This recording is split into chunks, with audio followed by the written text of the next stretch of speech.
Hello everyone, I welcome you all to this incredible platform of Indologus. तो आज की इस वीडियो में हम डिस्कस करेंगे about an important topic of political science and that is cabinet ministers. तो इस टॉपिक से रिलेटेड सभी इंपॉर्टेंट एस्पेक्ट्स को कवर करने की कोशिश करेंगे along with the cabinet ministers जो रिसेंटली जून में अपॉइंट हुए थे अलॉन्ग विद देयर कॉन्स्टिट्यूएंसीज। तो चलिए इस वीडियो को स्टार्ट करते हैं। सबसे पहले हम डिस्कस करेंगे कि कैबिनेट होता क्या है। So the term cabinet comes from the name of a small private room which is used for study or discussion। तो बेसिकली जो कैबिनेट टर्म है ये इटालियन लैंग्वेज के गैबिनेटो वर्ड से डराइव हुआ है, या फिर मिडिल फ्रेंच भी हम इसे कह सकते हैं, इस लैंग्वेज से डराइव हुआ है कैबिनेट टर्म, जिसका मतलब होता है छोटा सा कमरा या फिर एक प्राइवेट रूम जिसको स्टडी या फिर डिस्कशन के लिए यूज़ किया जाता है। अगर हम बात करें इंडिया ने जो कैबिनेट मिनिस्ट्री है उसको कॉन्सेप्ट कौन सी कंट्री से अडॉप्ट किया है, तो यूके ग्रेट ब्रिटेन से हमने ये कॉन्सेप्ट अडॉप्ट किया है। This you have to keep in mind. So a cabinet ministry is a group of senior ministers in the executive branch of the government that makes decisions and direct policy. तो direct policy making work होता है cabinet ministers का, और ये senior most ministers होते हैं in the council of ministers.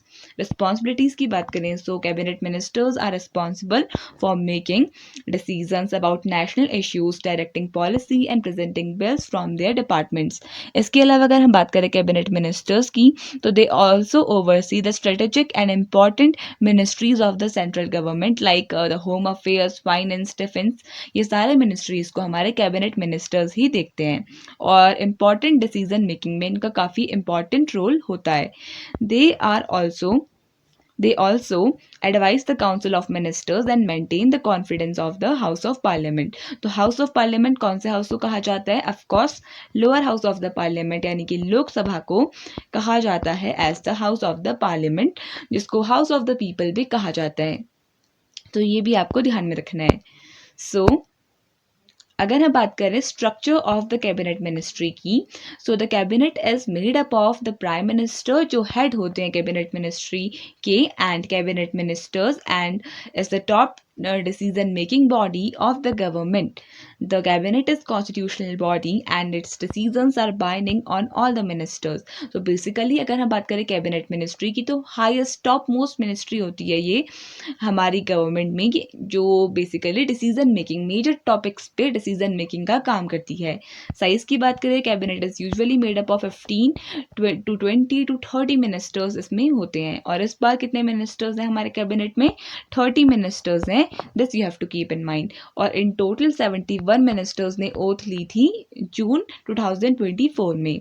Meetings की बात करें तो cabinet meets frequently to formulate policies and decide on the matters of national importance. तो नेशनल इंपॉर्टेंस को ध्यान में रखते हुए हमारे कंट्री के वेलफेयर के लिए मेजर डिसीजन और पॉलिसी फॉर्मुलेशन के लिए कैबिनेट फ्रीक्वेंट बेसिस पर मीटिंग्स रखता है। अपॉइंटमेंट की बात करें तो in India the president appoints the cabinet ministers. Very important point two note. So the president appoints the cabinet ministers on the advice of the prime minister। ये भी आपको ध्यान में रखना है।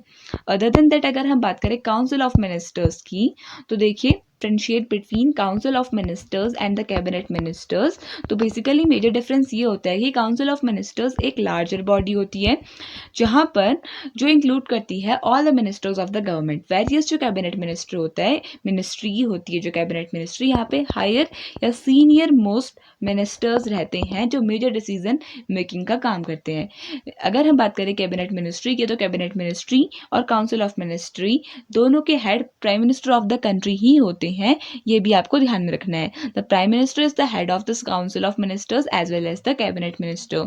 तो ये भी आपको ध्यान में रखना है। इसके अलावा ऐसा कहा जाता है कि the position holded by the prime minister of the country is described as first among equals. Very important point कि एग्जाम में आ सकता है। कैबिनेट मिनिस्ट्री में फर्स्ट अमंग इक्वल टर्म किसके लिए यूज़ किया जाता है, या फिर प्राइम मिनिस्टर के लिए कौन सा टर्म यूज़ किया जाता है? तो प्राइम मिनिस्टर के लिए फर्स्ट इक्वल्स का टर्म यूज़ किया जाता है, यानी कि कैबिनेट मिनिस्ट्री जो है वहाँ पे फर्स्ट अमंग इक्वल मतलब इक्वल होंगे सारे कैबिनेट मिनिस्टर्स, लेकिन उसमें से भी सबसे ज़्यादा जिसको प्रायोरिटाइज किया जाएगा, जिनके पास सबसे ज़्यादा पावर होगी, वो होंगे prime minister of the country. So ये आपको ध्यान में रखना है। तो अगर अब हम बात करें कैबिनेट मिनिस्ट्री 2024 की जो अपॉइंट हुई थी, तो इसकी बात करें तो चलिए इसे स्टार्ट करते हैं। सबसे पहले हम बात करेंगे मिनिस्ट्री जो है कैबिनेट मिनिस्टर जो है, सबसे पहले हम बात करेंगे about the prime minister of the country who is Narendra Modi. Narendra Damodar Das Modi current में हमारे प्राइम मिनिस्टर हैं और इनके अंडर जो पोर्टफोलियोज या फिर जो डिपार्टमेंट्स आते हैं वो है ministry of personnel public grievances and pensions का डिपार्टमेंट आता है, डिपार्टमेंट ऑफ एटॉमिक एनर्जी और department of space prime minister Narendra Modi के अंडर आता है। प्राइम मिनिस्टर की बात करें तो ये मेजर डिसीजन मेकिंग में जो फाइनल जो से होता है वो प्राइम मिनिस्टर का ही होता है। Also he is the head of the NITI Aayog, ये भी आपको ध्यान में रखना है। इसके अलावा ये head of the cabinet ministry भी हैं, ये भी हम डिस्कस कर चुके हैं। तो इनके अंदर कौन कौन से डिपार्टमेंट्स आते हैं, कौन कौन से आते हैं, ministry of space department, ministry of atomic energy और ministry of public grievances and pensions. अगर हम बात करें इनकी कॉन्स्टिट्यूंसी की तो इनकी कॉन्स्टिट्यूंसी जो बेसिकली नरेंद्र मोदी जी की कॉन्स्टिट्यूंसी है वो है वाराणसी उत्तर प्रदेश में, ये भी आपने ध्यान में रखना है। He is MP from Varanasi Uttar Pradesh. इसके अलावा बात यहाँ पे हुई है इंडिया के स्पेस प्रोग्राम की, तो इंडिया की स्पेस एजेंसी की बात करें तो ISRO is the national space agency of our country India, जो स्टैब्लिश हुई थी 15 अगस्त 1969 में। तो ये आपको ध्यान में रखना है। इसरो का फुल फॉर्म होता है Indian space of research organisation और इसके हेडक्वार्टर्स बेंगलुरु में सिचुएटेड हैं, जिसको कंट्री का स्पेस सिटी या फिर साइंस सिटी भी कहा जाता है।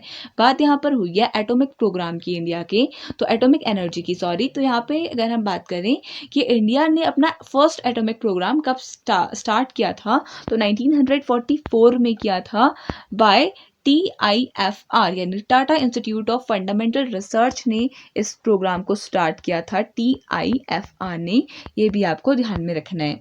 Other than that India's nuclear programme can trace its origin in March 1944, ये आपको ध्यान में रखना है। और इंडिया का एटॉमिक एनर्जी एक्ट कब पास हुआ था, ये भी आपको ध्यान में रखना है। 1948 में ये एक्ट पास हुआ था, 1948। तो चलिए हम नेक्स्ट मिनिस्ट्री डिस्कस कर लेते हैं which is the ministry of defence and it is leaded by Rajnath Singh. तो मिस्टर राजनाथ सिंह ये पहले भी कंट्री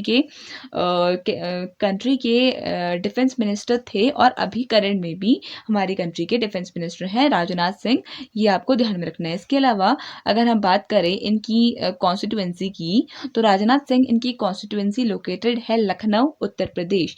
तो उत्तर प्रदेश के लखनऊ में इनकी कॉन्स्टिट्यूंसी लोकेटेड है, this you have to keep in mind. Country की अगर हम बात करें डिफेंस की, तो बेसिकली अगर हम बात करें एनडीए कब स्टैब्लिश हुआ था, तो NDA was basically it stands for national defence academy and it was established on 16 जनवरी 1955। तो ये आपने ध्यान में रखना है, 16 जनवरी 1955 को हमारा national defence academy NDA establish हुआ था। तो इसके अलावा अगर हम बात करें इंडियन आर्मी की, तो Indian army it was established on 1 अप्रैल 1895 में इंडियन आर्मी स्टैब्लिश हुई थी। और आर्मी डे हम हर साल नेशनल आर्मी डे 15 जनवरी को सेलिब्रेट करते हैं। अदर देन दैट अगर हम बात करें इंडियन एयरफोर्स की, तो 8 अक्टूबर को हर साल एयरफोर्स डे की तरह सेलिब्रेट किया जाता है, क्योंकि 8 अक्टूबर 1932 को इंडियन एयरफोर्स स्टैब्लिश हुआ था। की बात करें तो 5 सितंबर 1612 को इंडियन नेवी स्टैब्लिश हुआ था, इंडियन नेवी। ये कुछ एक्स्ट्रा फैक्ट्स थे जो मैंने आपको यहाँ पे बताए। तो चलिए नेक्स्ट मिनिस्ट्री डिस्कस कर लेते हैं and that is home ministry. Home ministry it is headed bye Amit Shah. ये पहले भी कंट्री के होम मिनिस्टर थे और अभी भी ये रीअपॉइंट हुए हैं as the home minister of the country. इसके अलावा अगर हम बात करें अमित शाह इनकी कॉन्स्टिट्यूंसी की, तो इनकी कॉन्स्टिट्यूंसी लोकेटेड है गांधीनगर गुजरात। तो गुजरात के गांधीनगर में इनकी कॉन्स्टिट्यूंसी सिचुएटेड है, गुजरात के गांधीनगर में, ये भी आपको ध्यान में रखना है। गुजरात की बात करें तो गुजरात हमारा एक कोस्टल स्टेट है जिसकी लॉन्गेस्ट कोस्ट लाइन है, ये भी आपने ध्यान में रखना है। In total we have 9 coastal states जहाँ पे लॉन्गेस्ट कोस्ट लाइन गुजरात की ही है। और बात यहाँ पे अमित शाह जी की हुई है, इनकी कॉन्स्टिट्यूंसी है गुजरात गांधीनगर। नेक्स्ट है हमारा नेक्स्ट जो पोर्टफोलियो है it is ministry of road and transport and highways. So minister for road transport and highways है मिस्टर नितिन गडकरी, ये आपको ध्यान में रखना है। तो पहले भी ये हमारे रोड एंड ट्रांसपोर्ट मिनिस्टर थे और वापस अपॉइंट हुए हैं as the road and transport minister of the country. तो नितिन गडकरी, इनकी कॉन्स्टिट्यूंसी की बात करें तो he is currently representing as the member of parliament from Nagpur. तो नागपुर जिसे सिटी ऑफ ऑरेंजेस के नाम से जाना जाता है, तो सिटी ऑफ ऑरेंजेस नागपुर को ये बिलोंग करते हैं, तो इनकी कॉन्स्टिट्यूंसी नागपुर में है। नेक्स्ट जो हमें मिनिस्ट्री डिस्कस करनी है, it is health ministry, and health ministry it is headed bye mister JP Nadda, ये भी आपको ध्यान में रखना है। अगर हम बात करें मिस्टर JP नड्डा की कॉन्स्टिट्यूंसी की, तो JP नड्डा इनकी कॉन्स्टिट्यूंसी लोकेटेड है इन बिलासपुर सिटी ऑफ हिमाचल प्रदेश, ये आपने ध्यान में रखना है। बिलासपुर को ये बिलोंग करते हैं मिस्टर JP नड्डा। तो नेक्स्ट मिनिस्ट्री जो हमें डिस्कस करनी है, इट इज़ एग्रीकल्चरल मिनिस्ट्री और it is headed by Shivraj Singh Chouhan. तो शिवराज सिंह चौहान ये हैं करंट में हमारे एग्रीकल्चरल मिनिस्टर, ये आपने ध्यान में रखना है। और ये विदिशा मध्य प्रदेश कॉन्स्टिट्यूंसी को बिलोंग करते हैं, विदिशा MP। नेक्स्ट है हमारी निर्मला सीतारमन, ये वापस री इलेक्ट हुई है as the finance minister of the country. 2019 में ये अपॉइंट हुई थी as the finance minister of the country. So she is a member of Rajya Sabha which is the upper house of the parliament and representing from Karnataka since 2016 and previously represented Andhra Pradesh from 2014 to 2016, ये आपको ध्यान में रखना है। Next is Mr. S. Jaishankar and he is the Minister of External Affairs, ये भी आपको ध्यान में रखना है। तो नेक्स्ट मिनिस्ट्री जो हमें डिस्कस करनी है, it is the ministry of housing and urban affairs and it is headed by Manohar Lal Khattar और ये करनाल हरियाणा को रिप्रेजेंट करते हैं। So he is the MP from Karnal Haryana. इसके अलावा अगर हम बात करें Manohar Lal Khattar, he is also the minister of power of our country. तो नेक्स्ट पोर्टफोलियो और the next ministry is the power ministry of heavy industries and the minister of steel. तो ये हैं करेंटली में हमारे HD कुमार स्वामी, ये करंट में power minister of heavy industries और मिनिस्टर ऑफ स्टील हैं। अगर हम बात करें ये कौन सी कॉन्स्टिट्यूंसी को बिलोंग करते हैं, तो मांड्या कर्नाटका को ये बिलोंग करते हैं। नेक्स्ट जो मिनिस्टर है हमारे, वो है minister of commerce and industry. Next portfolio है ये और इसके मिनिस्टर है पीयूष गोयल। तो मिस्टर पीयूष गोयल ये minister of commerce and industry हैं, ये आपको ध्यान में रखना है। और इनकी कॉन्स्टिट्यूंसी है Mumbai north in Maharashtra. Next जो है हमारी पोर्टफोलियो या फिर नेक्स्ट मिनिस्ट्री हमारी एजुकेशन मिनिस्ट्री। हमारे एजुकेशन मिनिस्टर हैं करंट में मिस्टर धर्मेंद्र प्रधान, ये आपको ध्यान में रखना है। और अगर हम बात करें इनकी कॉन्स्टिट्यूंसी की, तो सांबलपुर ओडिशा में इनकी कॉन्स्टिट्यूंसी लोकेटेड है। सो the next portfolio is ministry of ports, shipping and waterways.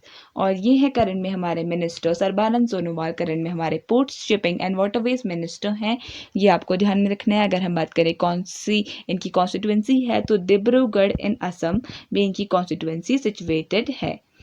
जो नेक्स्ट पोर्टफोलियो हमारा वो है सोशल जस्टिस, यानी कि सोशल जस्टिस मिनिस्टर करंट में हमारे हैं वीरेंद्र कुमार, ये आपको ध्यान रखना है। He is serving as the 29th minister of social justice in 2024। Social justice and empowerment minister है वीरेंद्र कुमार। और अगर हम बात करें इनकी कॉन्स्टिट्यूंसी की, तो इनकी कॉन्स्टिट्यूंसी सिचुएटेड है इन टीकमगढ़ मध्य प्रदेश। तो टीकमगढ़ MP, ये आपको ध्यान में रखना है। नेक्स्ट पोर्टफोलियो है हमारा minister of micro small and medium enterprises minister. तो ये है हमारे Jitan Ram Manjhi, is currently the MSME minister of the country, ये आपको ध्यान में रखना है। अगर हम बात करें इनकी कॉन्स्टिट्यूंसी की, तो गया बिहार में इनकी कॉन्स्टिट्यूंसी सिचुएटेड है। तो नेक्स्ट जो हमारा पोर्टफोलियो है, it is minister of fisheries, animal husbandry and dairying and specially the minister of Panchayati Raj, very important, ये आपको ध्यान में रखना है, Lalan Singh, and he belongs to Janata Dal United, UDU party को बिलोंग करते हैं। कॉन्स्टिट्यूंसी की बात करें तो मुंगेर इन बिहार में इनकी कॉन्स्टिट्यूंसी सिचुएटेड है। नेक्स्ट पोर्टफोलियो है हमारा एविएशन मिनिस्ट्री, यानी कि एविएशन मिनिस्टर कौन है करंट में हमारे, तो राम मोहन नायडू, ही is currently the aviation minister of the country. अगर हम बात करें ये कौन सी पार्टी को बिलोंग करते हैं, तो तेलुगु देशम पार्टी के ये कैंडिडेट थे। He is representing from Srikakulam इनकी कॉन्स्टिट्यूंसी है, ये भी आपको ध्यान में रखना है। And Srikakulam it is situated in Andhra Pradesh, AP में सिचुएटेड है। नेक्स्ट जो हमारी मिनिस्ट्री है it is minister of consumer affairs. Consumer affairs minister हैं प्रहलाद सिंह, ये आपको ध्यान में रखना है। और अगर इनकी कॉन्स्टिट्यूंसी की बात करें तो इनकी कॉन्स्टिट्यूंसी धरवाद कर्नाटका में सिचुएटेड है, धरवाद इन कर्नाटका। नेक्स्ट पोर्टफोलियो है मिनिस्टर ऑफ ट्राइबल अफेयर्स और ये है हमारे ज्वाल ओरम। तो ज्वाल ओरम करण में हमारे ट्राइबल अफेयर्स मिनिस्टर हैं, ये आपको ध्यान में रखना है। अगर हम बात करें इनकी कॉन्स्टिट्यूंसी की तो इनकी कॉन्स्टिट्यूंसी है सुंदरगढ़ इन ओडिशा। तो सुंदरगढ़ ओडिशा इनकी कॉन्स्टिट्यूंसी है, this you have to keep in mind. Next portfolio discuss कर लेते हैं, it is minister of textiles, यानी टेक्सटाइल मिनिस्टर बताने हैं हमको, वो हैं गिरिराज सिंह और इनकी जो कॉन्स्टिट्यूंसी है वो बेगूसराय में सिचुएटेड है।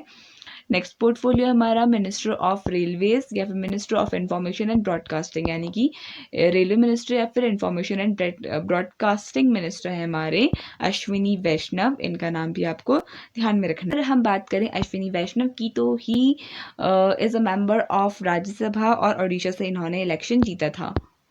सो नेक्स्ट पोर्टफोलियो हमारा minister of development of north eastern region and telecom. तो ये मिनिस्टर अपॉइंट हुए हैं ज्योतिरादित्य सिंधिया, ये आपको ध्यान में रखना है। कॉन्स्टिट्यूंसी की बात करें तो गुना कॉन्स्टिट्यूंसी ऑफ एमपी को ये बिलोंग करते हैं। नेक्स्ट पोर्टफोलियो है minister of environment forest and climate change और ये मिनिस्टर हैं भूपेंद्र यादव, ये आपको ध्यान में रखना है। भूपेंद्र यादव ये करंट में हमारे environment forest and climate change minister हैं। He is also a member of parliament in Lok Sabha from Alwar Rajasthan, इनकी कॉन्स्टिट्यूंसी है। सो नेक्स्ट पोर्टफोलियो है हमारा मिनिस्टर ऑफ कल्चर और मिनिस्टर ऑफ टूरिज्म, ये है गजेंद्र सिंह शेखावत, ये आपको ध्यान में रखना है। अगर हम बात करें ये कौन सी कॉन्स्टिट्यूंसी को बिलोंग करते हैं तो जोधपुर राजस्थान को ये बिलोंग करते हैं।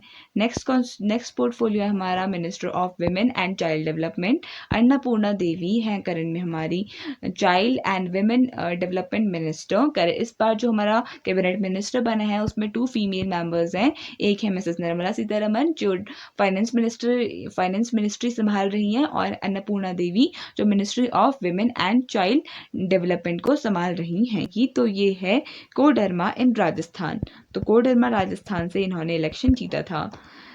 तो अगर हम बात करें नेक्स्ट पोर्टफोलियो की so it is minister of parliamentary affairs और the minister of minority affairs, ये है करंट में Kiren Rijiju minister of minority affairs, ये आपको ध्यान में रखना है। और इनकी कॉन्स्टिट्यूंसी की बात करें तो वेस्ट अरुणाचल प्रदेश में इनकी कॉन्स्टिट्यूंसी सिचुएटेड है। तो नेक्स्ट पोर्टफोलियो है minister of petroleum and natural gas और ये मिनिस्टर हैं हमारे हरदीप सिंह पुरी, करंट में हमारे minister of petroleum and natural gas हैं। उसके बाद नेक्स्ट पोर्टफोलियो हमारा minister of youth affairs and sport minister जो है वो है मनसुख मंडाविया, इनका नाम आपको ध्यान में रखना है और इनकी कॉन्स्टिट्यूंसी पोरबंदर गुजरात में सिचुएटेड है। Next portfolio is minister of Jal शक्ति और जल शक्ति मिनिस्टर हैं हमारे CR पाटिल और इनकी जो कॉन्स्टिट्यूंसी है वो नवसराई गुजरात में सिचुएटेड है। नेक्स्ट पोर्टफोलियो है minister of food processing industries, ये है चिराग पासवान, इनकी कॉन्स्टिट्यूंसी की बात करें सो कॉन्स्टिट्यूंसी इनकी हाजीपुर बिहार में सिचुएटेड है। नेक्स्ट पोर्टफोलियो है मिनिस्टर ऑफ कोल माइंस और ये मिनिस्टर की बात करें सो ये है जी किशन रेड्डी। तो जी किशन रेड्डी करंट में हमारे कोल माइंस मिनिस्टर हैं, ये आपको ध्यान में रखना है। और इनकी कॉन्स्टिट्यूंसी की अगर हम बात करें तो ये सिकंदराबाद में सिचुएटेड है, ये भी आपको ध्यान में रखना है। सो अब हम डिस्कस करेंगे कुछ इंपॉर्टेंट क्वेश्चंस। तो फर्स्ट क्वेश्चन है who is the new minister of personnel public grievances and pensions. Correct answer हो जाएगा prime minister Narendra Modi is currently serving as the minister of personnel grievances and pensions. इसके अलावा ये Indian space programme के भी minister हैं। Other than that he is also the minister of atomic programmes of the country. He currently represents Varanasi as a member of parliament and Lok Sabha, the lower house of the parliament. तो इनकी जो constituency है वो वाराणसी में situated है। Next question, who is the new railway minister of India?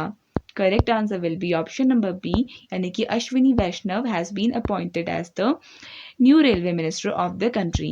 So Ashwini Vaishnav on June 10 retained the post of 39th minister of railways. ये भी आपको ध्यान में रखना है, आपको इस तरीके से भी क्वेश्चंस फ्रेम करके पेपर में दिखने को मिल सकते हैं.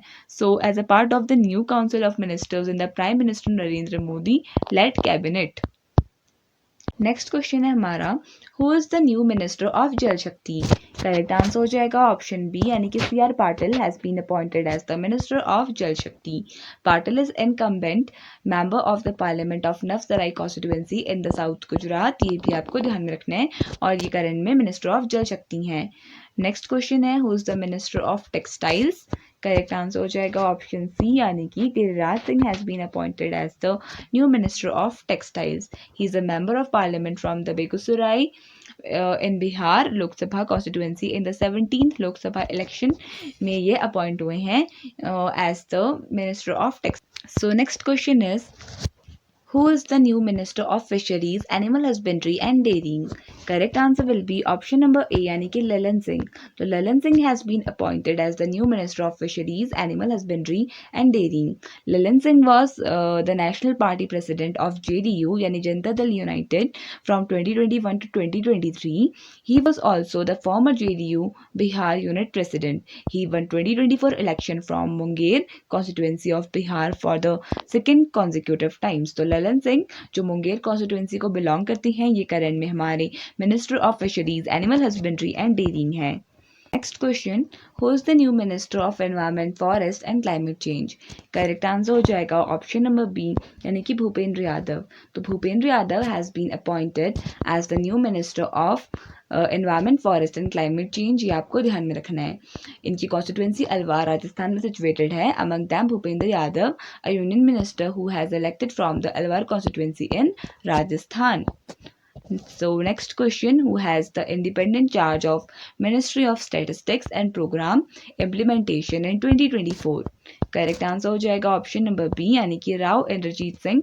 इनके पास इंडिपेंडेंट चार्ज है of the ministry of statistics and programmes. He is also former member of the Lok Sabha, the lower house of the Indian Parliament. He represents the Gurgaon constituency in Haryana and is a part of the member of Bharatiya Janata party, यानी BJP को belong करते हैं ये भी आपको ध्यान में रखना है. राव इंद्रजीत सिंह, इनके पास इंडिपेंडेंट चार्ज है of ministry of statistics and programmes. So the next question is, who has the independent charge of Ministry of Earth Sciences, Ministry of and Ministry of Personnel. Right answer हो जाएगा option A, यानी कि जितेंद्र सिंह. तो जितेंद्र सिंह, इनके पास independent charge है ministry of earth sciences का and ministry of personnel का. So Jitendra Singh has held this portfolio nearly for 2 consecutive terms except for a brief period in 2014. He is a member of parliament, यानी MP from the Udhampur Lok Sabha constituency. ये भी आपको ध्यान में रखना है. So the next question is, who is the new minister of Panchayati Raj. Correct answer होगा option D, यानी कि जितन राम मांझी. जितन राम मांझी करंट में हमारे पंचायती राज मिनिस्टर हैं. Jitan Ram Manjhi is an Indian politician and is serving as the 11th minister of micro small and medium enterprises since 2024. तो new MSME minister हैं ये. He is from the state of Bihar, representing the Gaya constituency को represent कर रहे हैं ये. Who served as the 23rd chief minister from 20 May 2014 to 20 Feb 2015. Next question, who is the new minister of road transport and highways. Correct answer हो जाएगा option number D, यानी कि नितिन गडकरी. इनको रीअपॉइंट किया गया है as the minister of road transport. ये भी आपको ध्यान में रखना है. In 2024 Lok Sabha elections, Gadkari won the election from Nagpur constituency in Madhya Pradesh in Maharashtra. And Nagpur is known as the city of oranges. So with this we come to an end of this video. हमने सभी new cabinet ministers discuss करे along with their constituencies. So with this we come to an end of this video. तो हमने सभी के सभी